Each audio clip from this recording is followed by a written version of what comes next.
You're listening to the Right Ordered Life podcast, episode number 15. Along the messy journey of raising little people, at some point, every mom feels like she's not a good mom. When was the last time you felt like this? I get it. And this is a hard topic to face. It doesn't feel very good. But I promise, when you finish listening to this interview with my guest, Melissa Rohlfs, you will not only feel so much better, but you'll have the secret weapon to kick not a good mom to the curb permanently. That's coming up. You don't want to miss it. I'm Stacy Santiago, and I'm here because I see you. If you're hearing my voice right now, chances are you're disappointed, grumpy, and honestly sick and tired of not having the time and energy to do it all. Here's the deal. I know that most days it feels too hard to be a good mom who successfully keeps her family and job going. It's normal to feel this way. I've been exactly where you are. As a board-certified coach and licensed professional counselor, I've helped hundreds of clients connect with God, be happy at home, and do meaningful work without running out of time or energy. When you tune in each week, you're going to learn proven tools to live a right ordered life of faith, family, and purpose that you want to wake up to each day. My guest today is the lovely Melissa Rohlfs. She is a certified holistic health coach and life coach, helping women manage their emotions so they can kick sugar cravings, stress eating, and be calm and confident. She's committed to empowering women to break free from emotional eating and self-image issues so they can ditch the diet mentality and feel empowered in their own skin and be free to who God made them to be.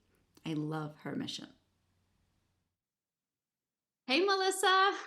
Hi. Hey, Stacey. Thank you so much for being here with me today. I love this topic, and I know this is so in your wheelhouse of what your journey is. So I'm Well, excited. thank you. Thank you for having me. I'm excited to be here. So excited that I'm talking. Yes.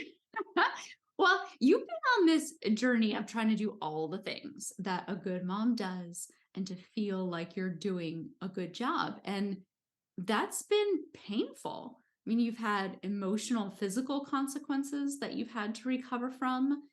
And you're going to tell us about a lot of those.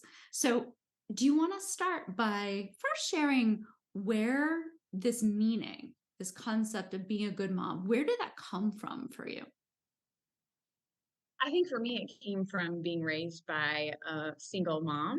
My dad died when I was 2, so my mom was a single mom until she remarried. But I think that created the belief in her that she had to be um, working all of the time. I remember like when we were little and we would watch family movies and she wouldn't be watching the movie. She would be very distracted and doing other things. And so it felt like she wasn't really present. And so I think because that's what was modeled for me, I thought that being a good mom was having a clean house and having food on the table and not really being present with my kids. And so I think that belief started from my childhood. Hmm. Yeah, and there's this difference, and I didn't really learn till later either, is there's a difference between being good at the management aspect of mom and home, and then there's also stewardship. And depending on which one you were modeled and if that was off balance, then it can feel like you're missing something or you don't even know what's wrong because you haven't had the full complete picture yet. 100%. And then I think marriage can add a different element to that too, because my husband was raised in the opposite. And so kind of meshing those two worlds, it was like, what does this look like? How am I a good mom? My husband came from this model. I came from this model. I don't know how to do this. Yeah. Yeah, exactly. And then it starts showing up in all sorts of ways. And how about for your experience, how did how did this start to show up for you? This struggle and this not knowing, okay, well, am I doing a good job? I think I doubted myself a lot. I think that that showed up as being very angry and very frustrated. And then in order to make myself feel better, I would eat all of the Oreos in the pantry, and I would do things to try to make myself feel better and get myself that dopamine release. And really, it was not about that at all. It was about me not being confident in the way that I was mothering and how I was showing up and what that looked like. And so it created this cycle of exhaustion and fatigue. And I would be curled up in fetal position by the time my husband got home on the couch because I was just so exhausted. And I was like, now I have to make dinner. There's more that's expected of me. Mm-hmm. Yeah. Yeah, exactly. It's like you're doing so much, but a lot of that energy goes into the coping of just trying to 100%. get through it. And I think that was where most of my energy was, honestly, Stacey, looking back, because now I'm in such a different place and I'm like, okay, it's 9 o'clock and I'm starting to get tired, but it's not like the 5 o'clock. Oh my gosh, I can't continue on with the evening. So it's just amazing how much energy that coping takes. yes, it does. It absolutely does. Now, tell me, what ways do you see moms struggling with this external definition of what a good mom is? I see it in a lot of ways. And there, have you seen that meme on Facebook? And it's this mom and her hair is just all out of sorts. And she's kind of like, looks like she's, been beaten up and her clothing is disheveled. And it's this image of, and I think the words even say, me trying to work and get my kids where they need to go and have a clean house and have dinner ready. And it's just like models what I think it feels like to have all of these external pressures on us as moms. I think that's kind of the baseline. And then I think we can get into the comparison game and, oh, well, her kids are doing this and she's parenting like this and they do that and they do this. And I think there's just so much pressure that we maybe negate the way that we're called to parent because we're trying to fill this external validation and this role and this image and this comparison that maybe isn't even ours to carry. Mm-hmm. Yeah, exactly. And you don't necessarily know what that standard is, where it's coming from. Sometimes it is a comparison. I'm not one to compare much, but one of those kind of false standards that I've had that's just always been out there is, well, a good mom should be doing all of these things. She should be able to work and homeschool and make all the things and do all the activities. And it was just, where does that even come from? Like, my mom didn't do that. But where does that come from? It was like this standard that was just somehow out there that I had to compare myself to. I don't know where it came from, but it was so ingrained. And it's often so many things, and it's so high of an expectation that unless you cloned yourself or you discovered you were a magical robot, like you cannot do all of those things perfectly well. And so now you have set yourself a rule for life that you cannot win. You have an expectation that you cannot meet.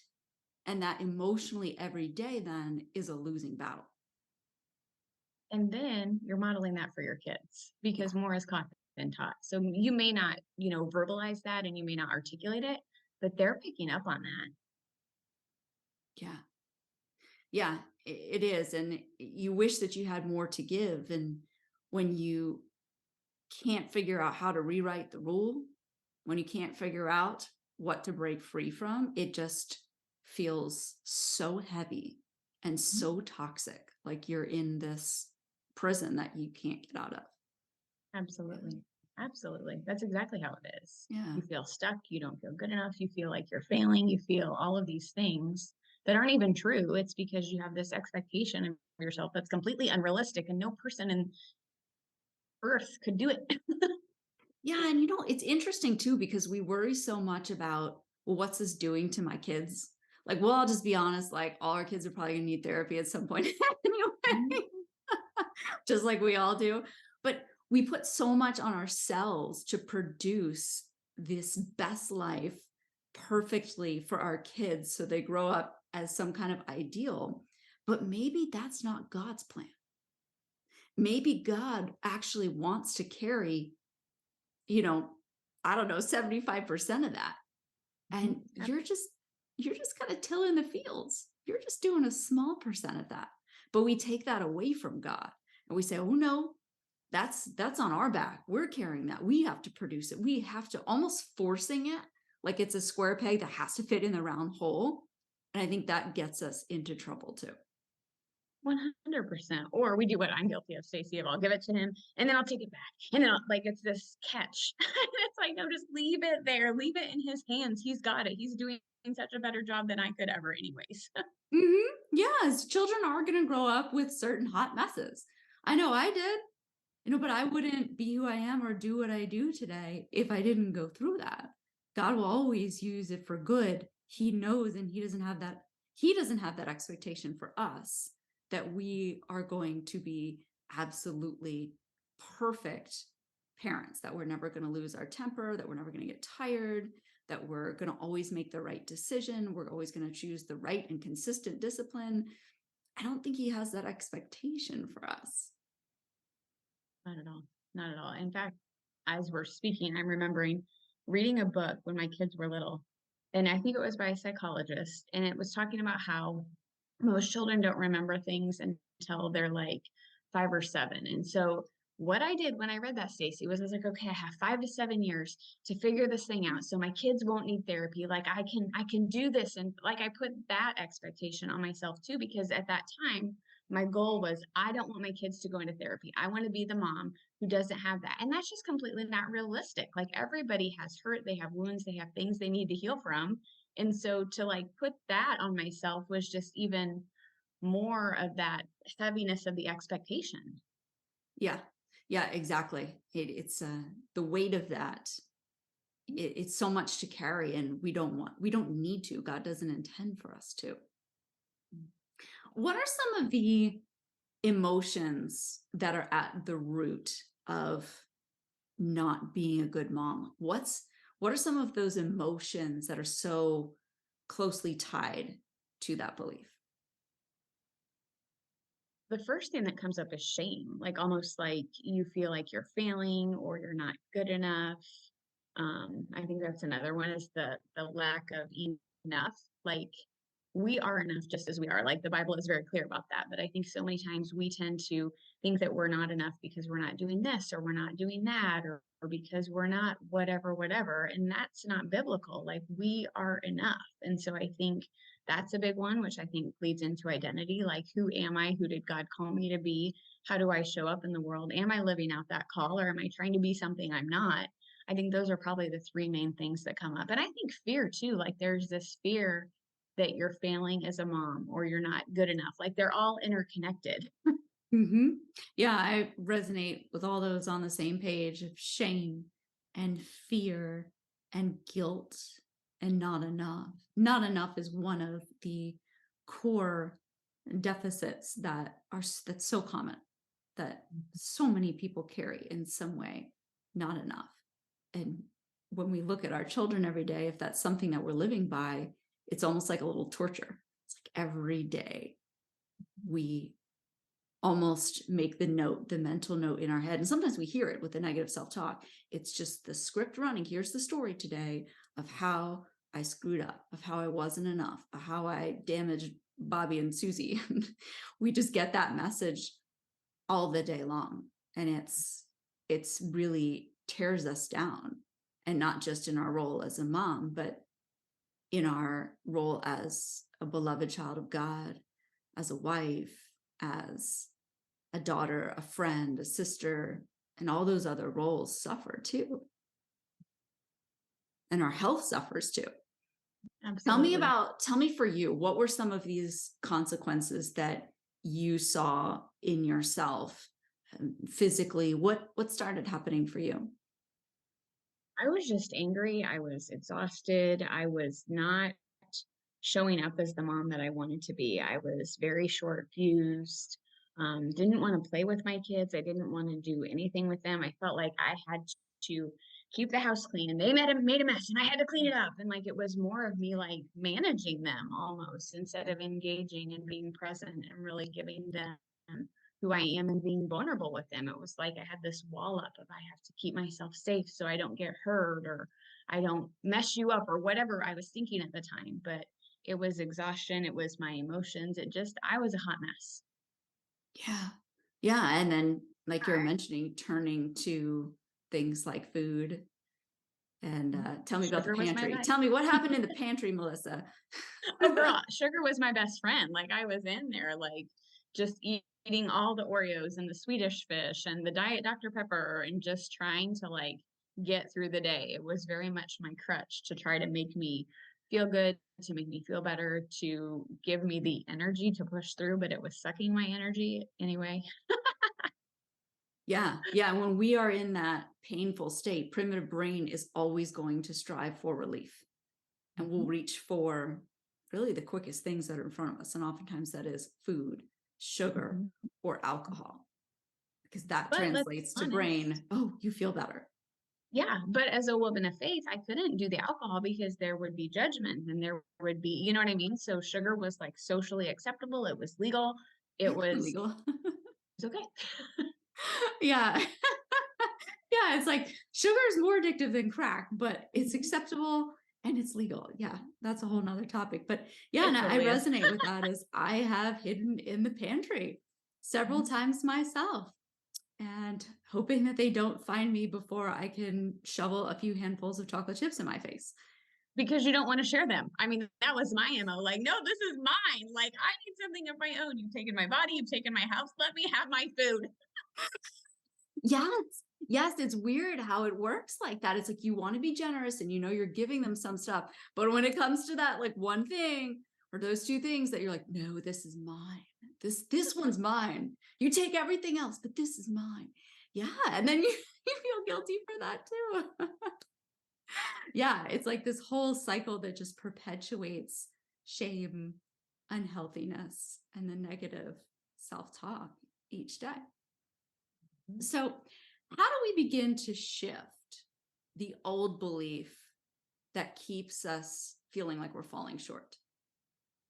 I think acknowledging it is the first step. Like, I think admitting is the first step in the process. So I think having the courage and the vulnerability to be brave enough to say, you know what, this is something that I believe that I don't want to continue to believe anymore, or it's not my reality, or I don't want to continue this path. And so I think acknowledgement is the first step. And then I think getting help to change that belief is the next step. For me, that was a therapist and a life coach, and really having people kind of come alongside and support me on the journey because we can do it by ourselves.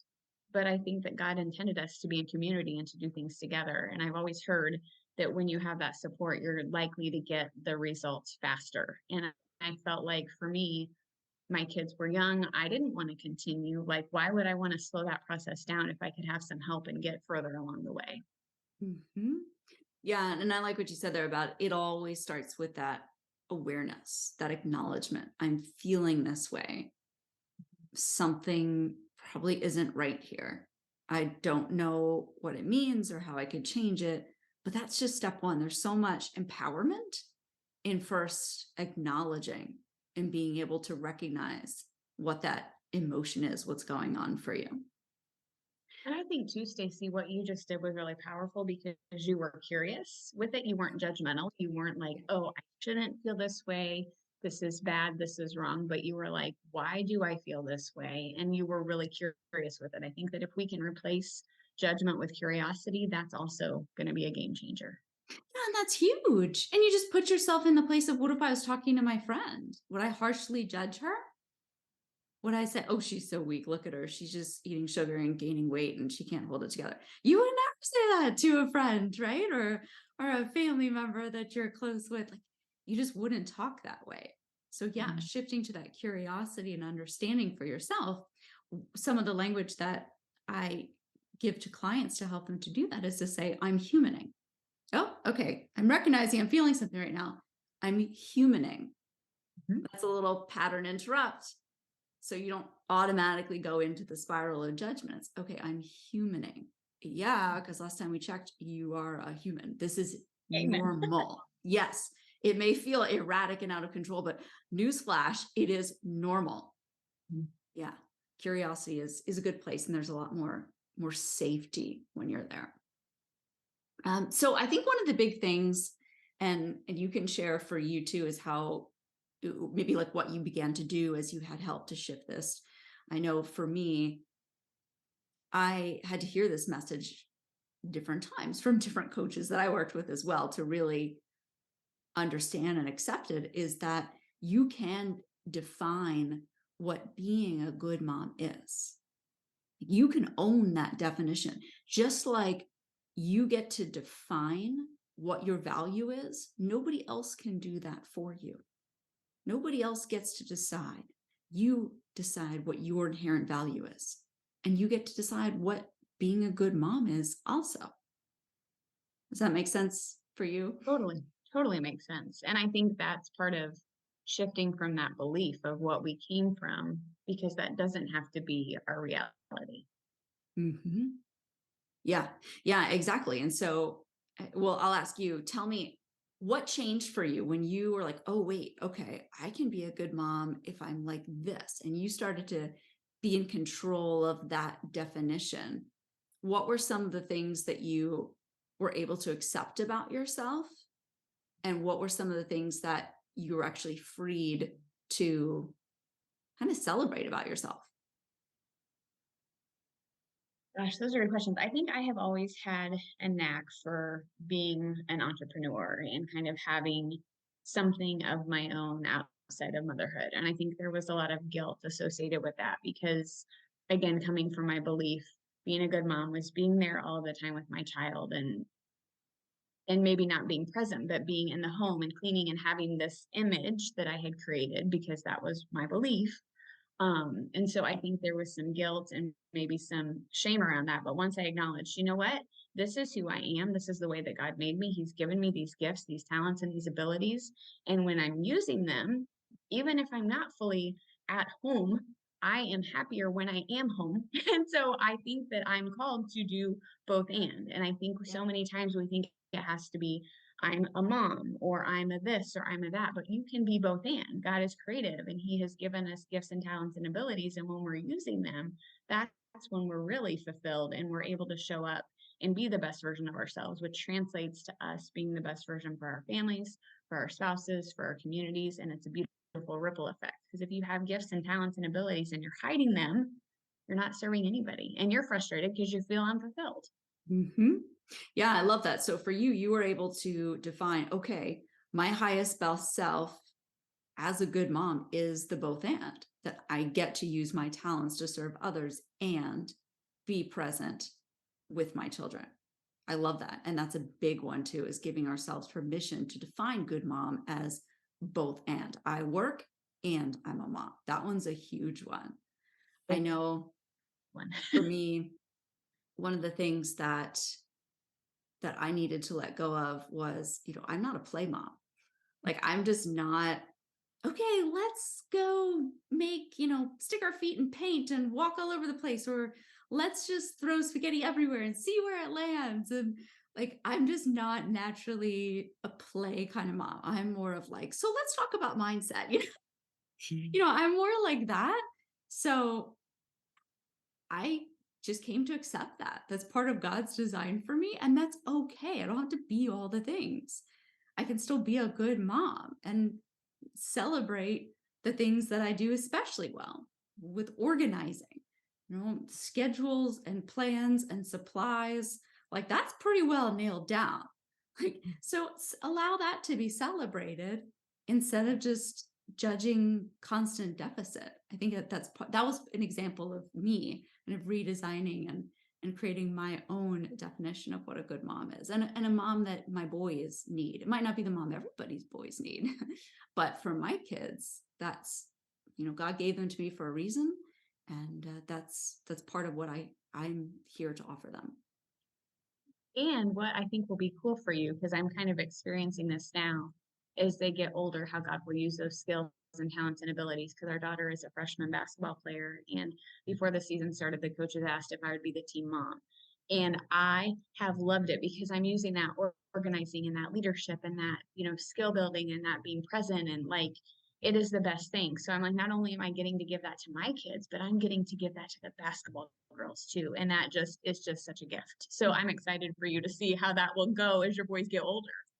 Yes, thank you. Yeah, and there's different seasons, right? Sometimes your gifts will show up earlier in your children's lives. Sometimes they'll show up later. I think there's seasons for applying those gifts. It's kind of like a treasure chest in the different stages and seeing what grows and what comes out of that. So it's not just one static thing.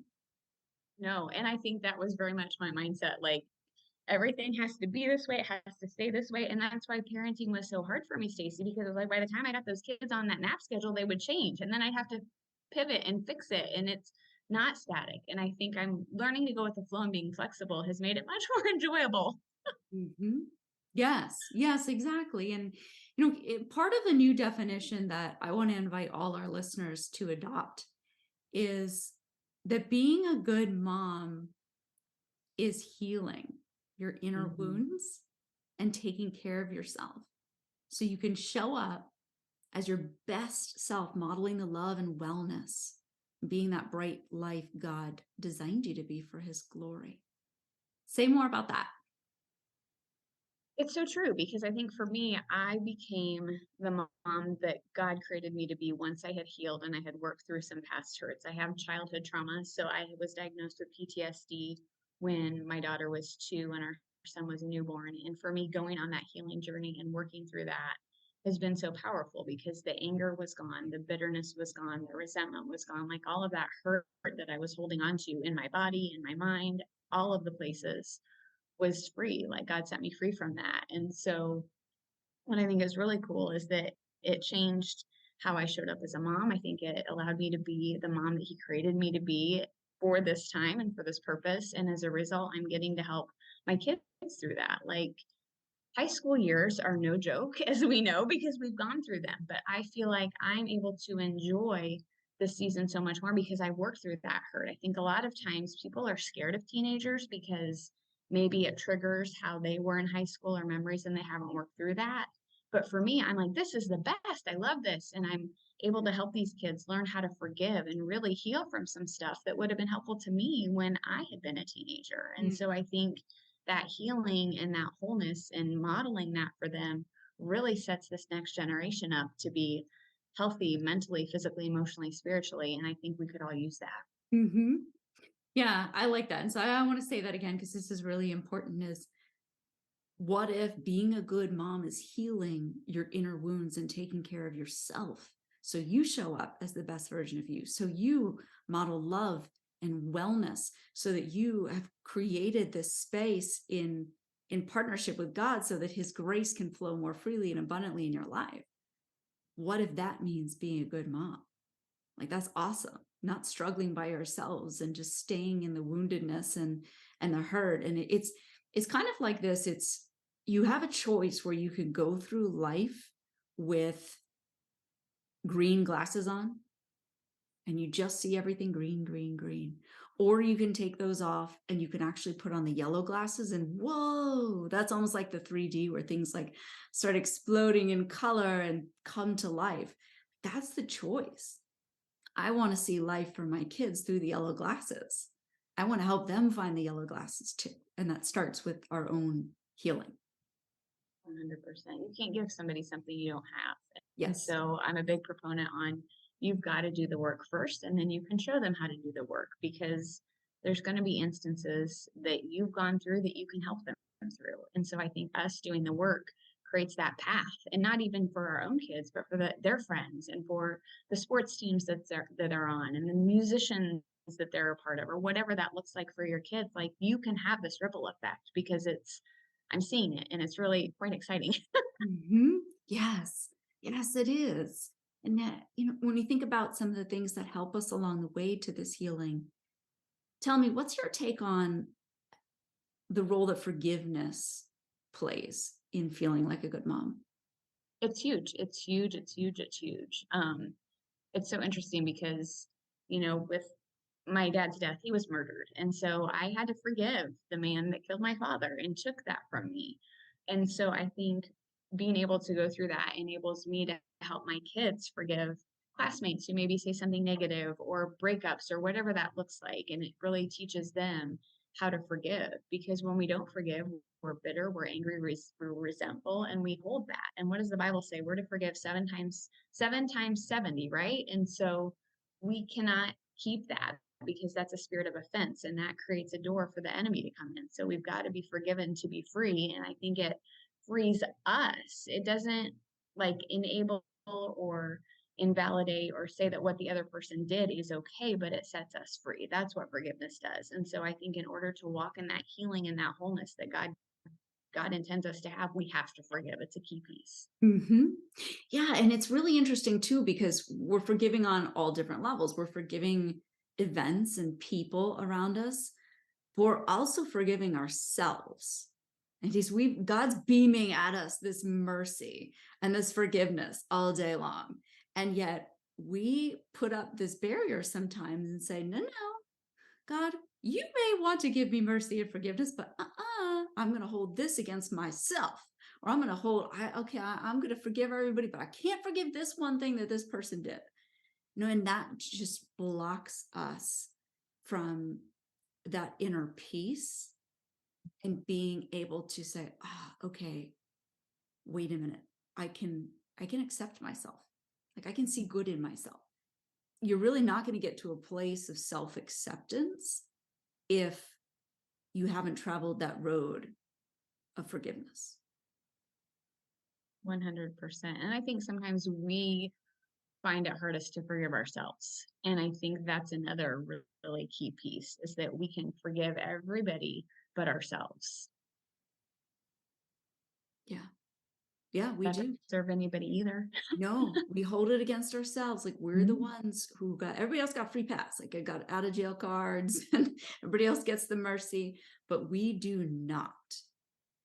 And it's time to take a look at that and say, what are we afraid of?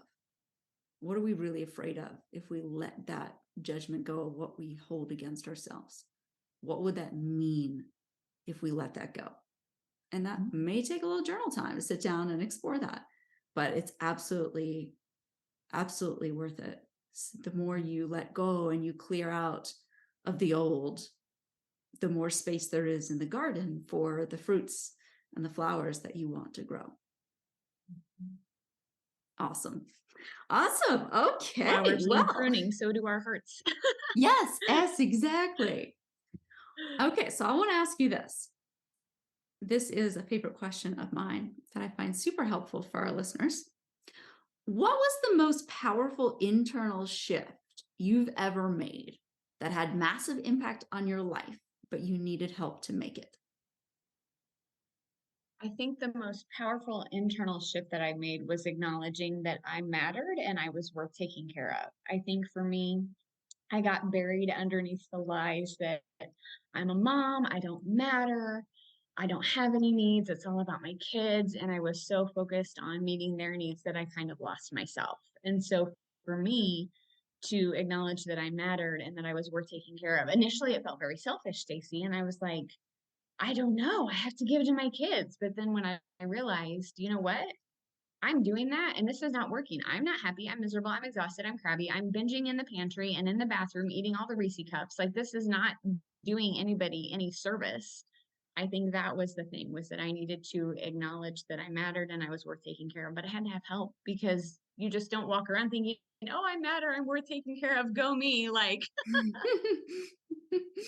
Yeah. but that had the biggest impact because that's what caused me to get the help and do the healing and the inner work and the forgiveness and everything we've talked about. And it's changed who I am and how I show up now. That was the pivotal change for you.